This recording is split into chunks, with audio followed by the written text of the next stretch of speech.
L'Académie de Grenoble organise des salons du numérique destinés, dans ce cas, aux enseignants et aux élus des collectivités territoriales.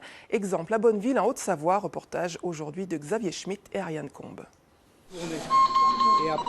Apprendre en s'amusant. Les enseignants jouent avec des petits robots, mais c'est sérieux. Ils testent le matériel destiné à leurs élèves. Une initiation au codage informatique. C'est une nouvelle matière prescrite dès la maternelle. On travaille surtout sur la logique au départ. Donc on est plus dans faire avancer un robot, avancer, tourner et donner des instructions. Au départ, directement par exemple sur la machine. Et après, on peut passer par l'intermédiaire d'une tablette, donc ce qui rend la chose de plus en plus abstraite.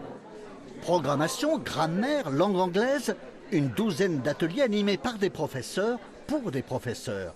Ils découvrent les matériels et les logiciels qu'ils pourront utiliser en classe. Ils doivent s'adapter, entre autres, au plan numérique lancé par l'Éducation nationale.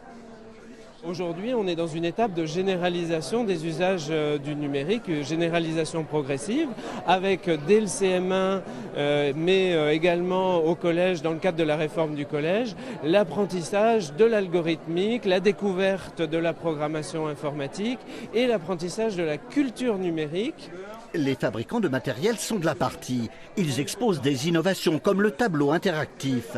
Ils s'adressent aux enseignants, mais aussi aux représentants des collectivités. Communes, départements et régions financent la plus grande part des équipements numériques.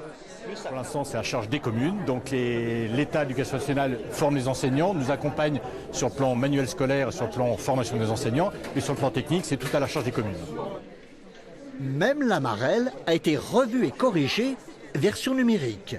Elle fait partie de l'initiation au codage informatique.